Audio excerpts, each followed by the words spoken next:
তিতলির সামনে রাহিকে কাছে টেনে নিজের মনের কথা বলল রাহুল। সম্পূর্ণটা জানতে ভিডিওটা শেষ পর্যন্ত দেখতে থাকুন। ধারাবাহিকের শুরুতে দেখা যায় রাহুল পিসি ঠাম্মিকে বুঝিয়ে বাজিয়ে রাহিকে নিয়ে ওপরে চলে যায়।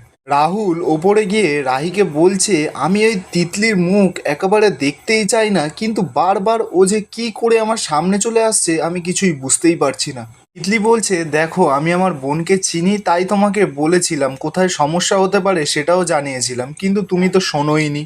রাহুল তখন রাহিকে বলছে, আমি জানি রাহি, তুমি আমাকে আগে থেকেই জানিয়েছিলে, কিন্তু আমি বলছি না যে তোমার কথাটা ভুল, কিন্তু সেই সময় তো আমি আমার নিজের মনের কথাই শুনেছিলাম, সেটাই আমার সব থেকে বড় মস্ত ভুল হয়ে গেছে। কিন্তু সে যাই হয়ে যাক, এখন তোমার বোনের মুখ দেখলেও না আমি সহ্য করতে পারছি না। রাহি তখন রাহুলকে বলছে, আমি তাহলে কি করব তুমি বলো, আমি কি আমার বোনটাকে ফেলে দিতে পারি? সেটাও তো পারি না। আমি তো অনেক চেষ্টা করেছিলাম যে তিতলি যাতে এই বাড়িতে না আসতে পারে, কিন্তু আমি তো পারিনি। আমি জানি তোমার আমার বিয়েটা দুজনের সম্মতি ছাড়াই হয়েছে, কিন্তু তুমি যদি প্রত্যেকবার আমাকে সব কিছুর জন্য কাঠগড়ায় দাঁড় করাও, তাহলে আমি কোথায় যাব বলো তো রাহুল। রাহুল বলছে, ওর তো মনে হয় যে আমি ওকে কিচ্ছু না জানিয়ে ওকে ঠকিয়ে বিয়ে করতে চেয়েছি, তাহলে ও কেন এখন এই বাড়িতে আসছে বারবার? আমি কিন্তু একটা সময় ওকে সমস্ত সত্যিটা মন্দিরে জানিয়েছিলাম, কিন্তু বিয়ের সময় ও কিভাবে পালিয়ে গেল সব কিছু জানার সত্ত্বেও। তো বড় একটা সিন ক্রিয়েট করে ফেললো বিয়ের মাঝে। কিন্তু রাহি, আমি একটা কথা বুঝতে পারছি না, ও তোমাকে না জানিয়ে না বলে এখানে হঠাৎ করে চলে এলো কিভাবে? রাহি তখন জানায়, আমার ফোনটা যদি ঠিক থাকতো তাহলে নিশ্চয়ই ও আমাকে জানিয়েই আসতো, আর আমি সময় বা কোথায় পেলাম যে বাইরে গিয়ে একটা নতুন ফোন কিনে নিয়ে আসবো। রাহুল তখন মনে মনে বলছে, সত্যিই তো, আমি তো রাহির জন্য একটা ফোন কিনেছিলাম, একটু গন্ডগোল করছিল বলে মিমুর হাতে তো ফোনটা দিয়ে পাঠিয়েছিলাম, এখনো কেন আসলো না বুঝতে পারছি না। রাহি রাহুলকে বলছে, আমি না একদম এটার জন্য তৈরি ছিলাম না যে তিতলি হঠাৎ করে এই বাড়িতে চলে আসবে। রাহুল রাহিকে বলছে, আমি একটা জায়গাতেই ভয় পাচ্ছি, যদি পিসি ঠাম্মা কোনোভাবে আমাদের বিয়ের বিষয়টা জানতে পারে তাহলে কি হবে তুমি বুঝতে পারছো? রাহুল এরপর তিতলিকে বলছে, যে কোনোভাবে তোমার বোনকে বোঝাতে হবে, ওর দিয়ে আমার কোনো ভরসা নেই, আর পিসি ঠাম্মার কিন্তু ব্রেন খুব শার্প, যে কোনো মুহূর্তে ধরে ফেলতে পারে। তিতলি তখন রাহুলকে বলছে, তোমার কি মনে হয় এখন তাহলে আমার কি করা উচিত?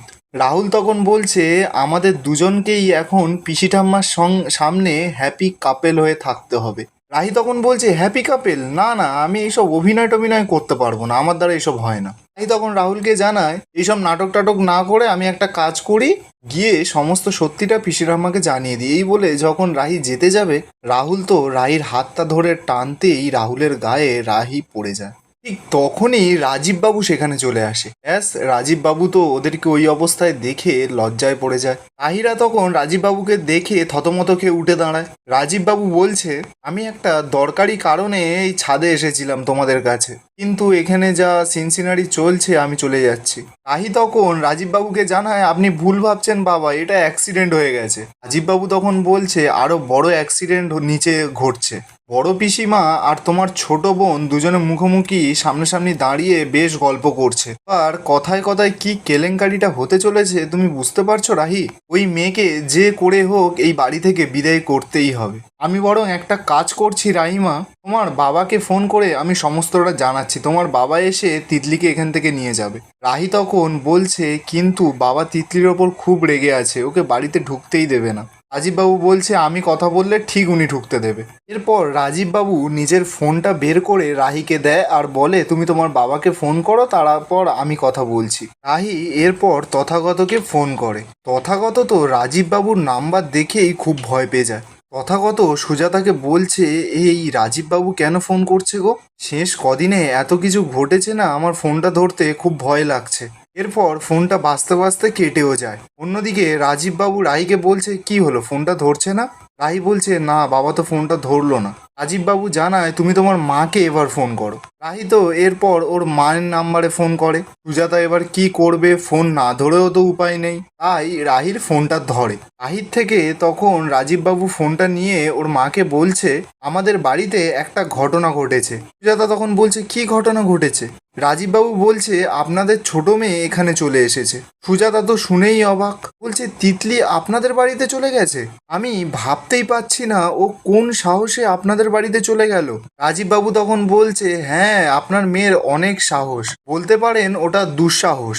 চেনেন তো আপনার নিজের মেয়েকে, আর যেটা বলতে আপনাদেরকে ফোন করলাম, দয়া করে আপনাদের মেয়েকে এখান থেকে নিয়ে যান, তা না হলে আমরা অনেক মুশকিলে পড়ে যাব, অনেক বড় সমস্যা হয়ে যাবে। এরপর রাজীববাবু পুরো ঘটনাটা সুজাতাকে খুলে বলে যে এখন বাড়ির পরিস্থিতি কি অবস্থা। সুজাতা সমস্ত ঘটনাটা শুনে রাজীববাবুকে বলছে, আপনি চিন্তা করবেন না, আমরা এক্ষুনি যাচ্ছি।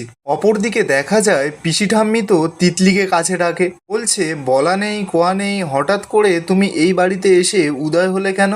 তিতলি তখন নাটক করতে করতে পিসি ঠাম্মিকে বলছে, আসলে কি বলুন তো, দিদিভাইয়ের জন্য না মনটা কেমন একটু ছটফট করছিল। পিসি ঠাম্মি তখন তিতলিকে বলছে, দিদির তো বিয়ে হবেই, সে তো মেয়ে, সে তো শ্বশুর বাড়িতে যাবে, মন খারাপ করলে হবে? তিতলি বলছে যে আমার দিদিভাইয়ের হাসি মুখটা দেখলে না আমার মায়ের, আমার বাড়ির সকলের মনটা খুব ভালো হয়ে যায়। পিসি ঠাম্মি তখন তিতলিকে বলছে, সেসব তো বুঝলাম, এমন মিষ্টি মুখখানি তোমার, কিন্তু এরকম ছোট ছোট পোশাক পরেছো কেন তুমি? তিতলি তখন বলছে, আসলে আমার এই রকম ধরনের ড্রেস পরতে খুব ভালোই লাগে, আর আমাকে সব রকম ড্রেসে বেশ ভালোই মানায়। তিতলি তো নিজেকে নিয়ে অনেক গর্ব করছে। পিসি ঠাম্মি তখন তিতলিকে বলছে, আজকাল যা দিনকাল পড়েছে না, মেয়ে মানুষদের পোশাকের দিকে তাকানোই যাচ্ছে না। তুমি তো পরের বাড়ির মেয়ে, তোমার যা ভালো লাগে তুমি পরো, আমাদের বাড়ির বউ ঠিকঠাক পোশাক পরলে ঠিক থাকলেই হলো। তিতলির তখন মনে মনে খুব রাগ হচ্ছে, বলছে দিদিভাইয়ের তো বিরাট ব্যাপার এই বাড়িতে, এই দুদিন এসে এই বাড়ির বউ হয়ে গেল, আর এই বাড়ির বউ তো হওয়ার কথা ছিল আমার, আর দুজনে গেছে তো গেছে, একবারও এদিকে আসার কথা মনেই পড়ছে না। একসময় যেই ছেলে আমার জন্য মরে যেতে পর্যন্ত পারতো, সে কি এখন দিদিভাইয়ের সঙ্গে প্রেম করছে নাকি? এরপর পিসি ঠাম্মি ওনার গয়নার বাক্সটা খুলে তিতলিকে সমস্ত গয়না দেখাতে থাকছে। তিতলির তো এত ভালো ভালো গয়না দেখে খুব লোভ হচ্ছে, বলছে এত গয়না সব দিদিভাইয়ের, ও তো এই বাড়ির রাজরানী হয়ে বসে আছে, আর আমি এত চেষ্টা করেও কিছু করতে পারছি না।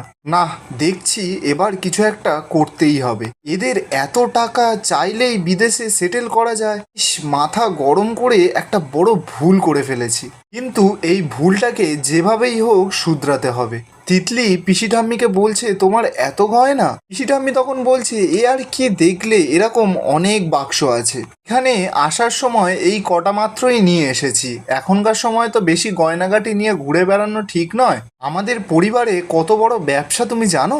আমার বাবা ছিলেন জমিদার, তার কি বিষয় সম্পত্তি কম ছিল নাকি? তারপর এই রাহুলের বাবা এই ব্যবসাটাকে কত দূর অবধি নিয়ে গেছে তুমি জানো? চাইলে ভারতবর্ষের যে কোনো জায়গায় ওরা জমি কিনে থাকতে পারে। আছে অবশ্য আমাদের বাড়ি বেশ কয়েকটা শহরে, আর আমি ভারতবর্ষে কি বলছি, চাইলে ওরা বিদেশেও যে কোনো একটা বাড়ি কিনে নিতে পারে, আর এই বাড়ির বড় মেয়েটাও তো বিদেশেই থাকে। তিতলি তখন মনে মনে বলছে, বড় মেয়ে মানে রাহুলের দিদি, রাহুলের দিদিও বিদেশে থাকে? পিসি ঠাম্মি বলছে, রাহুলের বাবা তো চাইলেই বিদেশে গিয়ে থাকতে পারতো, কিন্তু ও নিজের দেশটাকে এত ভালোবাসে তো, তাই এই দেশ ছেড়ে বিদেশে যেতে চায় না। এদিকে তিতলি কথাগুলো শুনেই তো অবাক, মনে মনে বলছে, ইস, নিজের হাত কামড়াতে ইচ্ছা করছে এখন আমার। যদি রাহুলকে বিয়েটা করে নিতাম তখন, তাহলে ঠিক ওকে পটিয়ে পাঠিয়ে বিদেশে গিয়ে আমার নিজের স্বপ্নের জীবনটা আমি কাটাতে পারতাম। দূর, জীবনের সব থেকে বড় ভুল আমি করে ফেলেছি।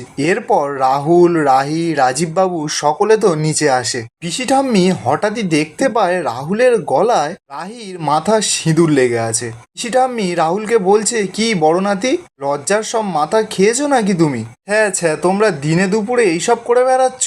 ছ্যা ছ্যা ছ্যা ছ্যা, এর থেকে তো আমার আশ্রমেই ভালো ছিল। তিতলি তখন সেই সব জিনিসগুলো দেখে রেগে মনে মনে বলছে, যে দিদি একসময় রাহুলকে চিনতই না, আমি পালিয়ে যাওয়ায় ওদের বিয়ে হলো, সেই রাহুলের এত কাছাকাছি দিদিভাই কিভাবে এলো যে রাহুলের গলায় ও সিঁদুর লেগে যাচ্ছে? এদিকে রাহুল তো পিসি ঠাম্মাকে অনেক করে বোঝানোর চেষ্টা করছে, কিন্তু কিছুতেই বোঝাতে পারছে না। রাহুল পিসি ঠাম্মাকে বলছে, আমি এটাই বলতে চাইছি যে এই সিঁদুরটা রাহির মাথার সিঁদুর নয়। পিসি ঠাম্মা তো তখন খুব রেগে যায়, গিয়ে বলছে, রাহির মাথার সিঁদুর নয় তা কি আমার মাথার সিঁদুর নাকি? আজকালকার ছেলেদের না একদমই মান সম্মান নেই। আমি এরকম জায়গায় থাকলে তো কথাই বলতে পারতাম না, আর এরা এখনো আমার মুখে মুখে কথা বলছে। কনক তখন পিসি ঠাম্মাকে বলছে, আচ্ছা আপনি এবার থামুন না, দেখছেন তো ছোট ছোট বাচ্চারা এখানে আছে। পিসি ঠাম্মা তো খুব রেগে যায়, কনককে বলছে, আর এইসব ছোট ছোট বাচ্চাদের কথা বলো না, এরা বাচ্চা নয়, এরা পুরো চৌবাচ্চা হয়ে গেছে, দিনে দুপুরে নোংরামি করে বেড়াচ্ছে। এইসব হাসি মজায় এখন রাহুলদের বাড়ি মেতে উঠেছে। কিন্তু এরই মাঝে তিতলির একটা বড় বিষয় চিন্তার কারণ হয়ে দাঁড়িয়েছে। আর এখানেই আজকের এপিসোড শেষ হচ্ছে। দেখা হবে নতুন কোনো এপিসোডের সঙ্গে।